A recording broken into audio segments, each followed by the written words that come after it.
Union Berlin are fast becoming everybody's favourite German side. They're currently in a, shall we say a title race? Yeah, they're in a title race with Bayern Munich. They're at least giving them something to think about. The title is not over after halfway through the season, what we've normally found in the Bundesliga over the last few years. So we're going to show you a few little stats, show you how the team plays generally, how it then looks as a 3-5-2 in FM, and we're also going to do some little tweaks for you to probably get it to suit the FM match engine a little bit better. So there's 2 tactics files for you to potentially get hold of today. Alright, so let's get into it. Smash a like on today's video. Let me know down in the comments as well. I'm now making a little short list of tactical ideas and videos potentially to do over the next days, weeks and months. So let me know any tactics sort of like past, present. So let me know down in the comments. Alright guys, let's get into it. Urs Fischer's Union Berlin 3-5-2.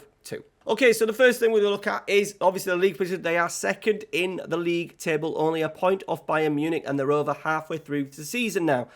13 wins, 3 draws, 4 defeats, 35 goals scored and 24 goals conceded. So very good, obviously, defensively. Goal difference-wise on plus 11. Goals conceded, they have the second best in the division, only Bayern Munich better in them. Goals scored, a little bit lower down. What are they there? 1, 2, 3, 4, 5, 6, about 7th. So that kind of does show that they're maybe on the defensive side, and watching clips and a few little games over the last few weeks and months and using the 3-5-2 setup. It's obviously based around not conceding, an element of counter-attacking as well, using the 2 fantastic centre-forwards. It's nice to have a system with 2 out-and-out centre-forwards. We don't often get that when we're doing these tactics videos, so it's really good to see how I can get these 2 working in the game. Now, interestingly, when they did get promoted out of the Bundesliga 2, I can't remember. I didn't do German at school. I did French, so I'm not sure what 2 is in German. In the season that they got promoted, they actually drew more games than they won. They drew 15 of the 34 games. Defensively, once again, the best in the league, 33, 9 less than the second best in Hamburg. Goals scored down in sort of like that 6th and 7th. So once again, a lot of things in terms of numbers so in terms of numbers, roughly kind of the same as what they are now. Very defensively solid. That already sniffs of something that doesn't necessarily work well in Football Manager. And then if we look at the possession stats, 3rd least in the league, only 44.1%. XG as well, they are down 4th bottom. 4th bottom in terms of XG, only 22.7 expected goals, and they've scored 34. They've got an XG overperformance, but a big overperformance. They've scored a couple of crackers as well in the last couple of weeks. The goal that equalised against Leipzig at the weekend was an absolute belter. So not creating, obviously, a huge amount of chances. The number of total passes as well is quite down. Obviously, they're not high on possession, but still just over 6,000. And then obviously, if you transfer that into the long passes attempted, they're up a little bit higher. They're up in sort of like 7th there. So you can see there's a little bit of an element of not keeping the ball, not pressing too hard. And then when they do get the ball back, we are going to look at trying to hit the ball a little bit longer. We're not going to go crazy with it, but we're going to try. Okay, let's go and see how it looks in FM. Okay, so here we are in the 3-5-2 Union. So I've got 2 tactics to show you. I've got this one here, which is Union. And then we've got Union 2, which is the one that I would suggest if you're going to want to use a kind of a Union Berlin base, but you want to be a little bit more creative, you want to dominate games a little bit more, we want to create more chances, then that is the tactic for you. And as I said, I'm going to show you at the end how the results have been going and show you what I would do depending on the opponents that we play. Okay, so the Union tactic, Urs Fischer, is a 3-5-2. 2 out-and-out centre-forwards, as I said, that I absolutely love. So we've got the goalkeeper, sweeper, keeper on defend. We've then got 2 centre-backs, normal centre-backs. I've asked them, though, to stay wider and mark tighter. They do like to do the classic, it's so very much a throwback to a certain extent, like a 90s throwback, where the 2 centre-halves will be, the 2 wider centre-halves will go out on man mark, be really tight, be really aggressive. They've got a ball-playing defender in the middle, tackle harder in Robin, is it Robin? Yeah, Robin Knock. I'm going to go for Robin Knock in the middle of the back 3. On the left-hand side as well, stay wider, mark tighter. The stay wider one is so that we can progress the ball. They do often try and play out from the back. The 2 wider centre-halves get wider, but what I don't want us to turn into is wide centre-backs, because I necessarily didn't want them sort of like going on overlaps and going on big underlapping runs. So that's why I put that So that's why I've just kept it as central defender on defend with instruction of stay wider. Okay, into the sort of like the midfield, we've got 2 wing backs. Now, they are heavily reliant, because we're not playing a 3-4-3, they've not got 2 wide, like inverted wingers or inside forwards in front of them. They are expected to do a whole host of work, in particular, getting into that attacking third. Now, Union Berlin have strengthened in January, signing Josip Juranovic from Celtic, a really good pickup for them, and he will add a little bit more from that right wing back. They have been going with Christian Tremel, who I think is the captain, 35 years old now, tremendous mentals, but obviously they want to have someone who's maybe a little bit better, a little bit more athletic in that wing-back position. We've got them on attack because there's so much of a reliance on them getting forward and crossing in these areas here and being a threat. I think if we had a wing-back on support, the tactic would be even more defensive than what it obviously is. We want them to get forward as much as possible. Into the middle midfield, we've got Khedira. I think that's Sammy's brother, isn't it? Yeah, Sami Khedira's brother. We've got him as a deep line playmaker on defend. Technically very good.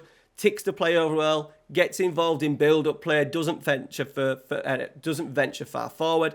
Into the midfield, they've got Schaefer, they've got Thorsby, and they've also got the guy, where is he? Haberer, who was, I think, was the one that scored an absolute rocket against Leipzig. So they've got 3 players in there, very much of the box-to-box, number 8 kind of roles. Now, we've got a box-to-box midfielder with the instructions of tackle harder and close down more. And we've also got Schaefer in there, get further forward, close down more and tackle harder. Now, the reason why I've done that is I was going to do central midfielder on attack, but it just doesn't kind of suit what they have in there. They do get it on forward on occasions, but it's not overly aggressive. The options are generally just getting these 2 on, getting flick-ons, working sort of like channels, counter-attacking in particular. So I didn't want to be too crazy in there. So that's why I've put it as a central midfield on a support. And then the front 2, we have got Jordan. Now, it's actually pronounced, his full name is Pivok. I'm sure it's Jordan like Peacock. It's Jordan Peacock. American. Is he an international now? He might. He's played 9 games. Very, very good target man. These 2 strikers have caused so many problems. Obviously very good aerially, winning flick-ons. I've put him as an attack rather than support because I do want him to move into channels. So player instruction, move into channels. They like to counter-attack. They soak up a little bit of pressure, wait for maybe fullbacks to get forward, and then they leave these 2 high, and then they can hit balls where fullbacks have been vacated. They could also drop it onto his head to flick on. And on the other side, we have got Sheraldo. We've got Sheraldo Becker, centre forward. Normally their leading goal scorer. Can also do a very good job at holding up play. And at the same time, working well as that first line of defence. So Becker advanced forward on attack. There's an argument it could be pressing forward. I just feel we need a little bit of something going forward because of the instructions we've got over here. Okay, so mentality cautious. There's not an over-reliance of risk, and when they do break forward, they do it well-mannered. You know, the midfielders don't go too far away. Khedira doesn't go too far away. The centre-halves get involved in build-up and progressing the ball, but once again, not overly crazy. So we've gone with cautious, standard attacking width, passing to space, because when we're counter-attacking, I really want us to try and exploit those wide areas, either side of the centre-half, to stretch the play a little bit, see if we can get balls in channels for our centre-forwards to run onto. Hit crosses early, play for set pieces. We've got wing backs in there. We've got 2 good forwards in the air, so we want to hit crosses early. More direct. Now, tempo, I've put on higher just so we can get that ball forward a little bit quicker. All right? In transition, I've asked them to counter press and counter. There is an initial press. Obviously, they've got 2 fantastic forwards up there to do work exceptionally hard for the team. So that's the only reason why I've done that.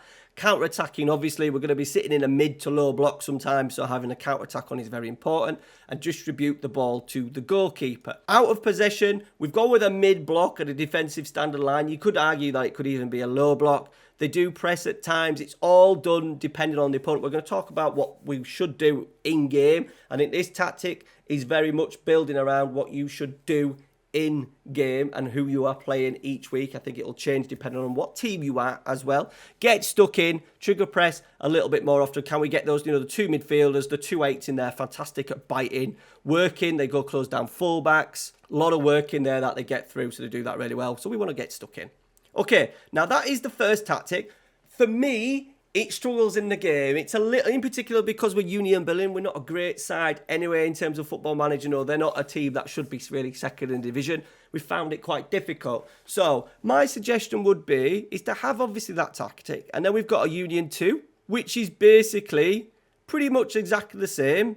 But we've just gone for attacking mentality. So we take a little bit more risk when we do have it. And also, I've put a higher press on. So high press, high defensive line. We're also trapping outside on that one as well. And then potentially as well, you could even put central midfielder on attack. Okay, so that would probably help you in games during the season. Now, we have had an indifferent start, what shall I say, to the season. Okay, so looking at the results, we've had, as I said, an indifferent start. We won in the DFB Pokal at the start of the season, 1-0 against Ingolstadt. Not a great result, took it to extra time, they're third tier, but because we're quite cautious, we are struggling to get the balance right. When you're expected to win or you're expected to push a little bit more, it's difficult with playing with this tactic. So that's why I've got Union 1 and Union 2. So when I'm playing teams like Ingolstadt, home against Hertha, we did the same. We played with the lower block and we we nicked a 1-0 win. Okay, so this is the winning goal. Our right back, Juranovic, will score. So here we are, Hebron. Obviously, the wing back getting very, very high. Getting across into the box. Cleared out. Kadira backing up play. And there is Juranovic. It's a wonder. But as I said, we don't create. And Union Berlin, with their XG, the amount of chances they're creating is quite low. The stats, once again, very, very tight.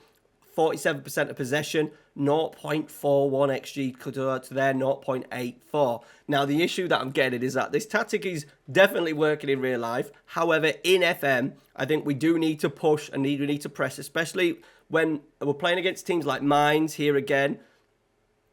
0-0. Same setup, the cautious one. We had an XG. We kept the ball well, 52%. So that showed how defensive perhaps. Let's have a look at it. Defensive perhaps. And as you can see with that, they've only actually got 2 players. Both teams have only got 2 players in the attacking half. That's a big issue. So that has kind of caused that result there. They've obviously missed a massive chance, maybe 0.52 XG, 1 on target, and we had an XG of 0.09. Okay, so not creating anything. So with that then, I then decided to go into the game and use that tactic once again. And then interestingly, we lost to Leipzig 2-1. Now, I did start the first half of the game. We got absolutely done, and I went with the attacking version. In the second half, despite us losing 1-0, I then changed it and went to our more defensive tactic, where we're looking obviously to hit teams more on the break and having a lower line of engagement, and it worked really well. We missed a penalty. We got an equaliser. We're playing a very, very good Leipzig side, but I was a lot happy with how the tactic looked playing against a better side. And then I decided to go for it with the attacking tactic again, away at Schalke. Didn't turn out that way. We got beat 3-2. Did create a little bit, 1.2, but we did obviously score 2 goals. Bayern Munich, they scored with about 79, an own goal, 79 minutes. We restricted them to a 0.72. On another day, you never know, we might be able to nick a point or even a winner. So that was a little bit better. Very much how Union Berlin are playing. And then we've gone to Hearts and we've opened up a little bit. We went with a more attacking formation. We won the game. We had more possession, but they did create still a little bit more on the XG. Now, we need to require a little bit of luck in this. And then we've just played Colm with the defensive tactic and got absolutely battered. Now, they do have a really high percentage. Obviously, the style of football they're playing, Colm, is very, very possession-based. I think they've only Bayern Munich with a higher possession number than them. So I've been left with, what to do. And from that, I would say, if you're an underdog, you're going to struggle anyway. So I would be looking at changing every so often in terms of the tactic. I think if you're playing at home, all home games against teams that are not classed as the big boys, so your Dortmunds, your Leipzigs, obviously your Bayerns, I would go with the more attacking one. At home against the bigger sides and away from home, I would look at playing that cautious mentality. Maybe changing it. Can you step it up to balanced? Maybe even positive for some of those games. Maybe against Schalke, when we lost, I should have maybe put it up to positive. So we've still got that shape in there, but we're just trying to push it a little bit and be a little bit more creative on the ball. But that is how they play. And you require a little bit of luck. Their XG is low. We depend on that defensive shape being really, really solid. Unfortunately, FM is not so kind to defenders at the moment, and we've kind of struggled to keep clean sheets, something that Union Berlin have been very, very good at. So there it is. My suggestion would be go out, start as a more direct tactic, go and use this one. Go use the attacky one on a little bit more. I'd be interested to see how well this would do with a better side, in particular like an Inter Milan who kind of suit a 3-5-2. Interested to see how it does. Let me know down in the comments if it does work for you. You know, those big away games in Europe, maybe if you're Inter Milan or a side that using a 3-5-2, those big games in Europe, could even switch to that for later parts of games as well. I think that would work really well. Maybe even lower, and then maybe even lower the tempo for those dying stages of games when you're probably just trying to nick a point, trying to nick a win, in which Union Berlin have done exceptionally well over the last 3 or 4 seasons. All right, guys, that's it. It's not an absolute belter, but it's interesting to see how real life is put into FM and how it looks. And I think, yeah, use the base shape and use it to your advantage. Maybe change the centre midfield roles. I'm loving the target forward and attack and advance forward, something that I really want to use going forward in my Everton Let's Play in that 4-4-2 system that I have got going with them. All right, guys. Thank you very much for watching. Smash a like on today's video. Let me know down in the comments which tactics videos you would like to see next week. We've got a Pochettino. We've also got a 3-4-3, attacking 3-4-3 as well, so make sure you have subscribed to the channel so you don't miss any videos. As I said, Patreon links down in the description if you want to go and download the tactics. All right, guys, thank you very much for watching. Take care. See you later.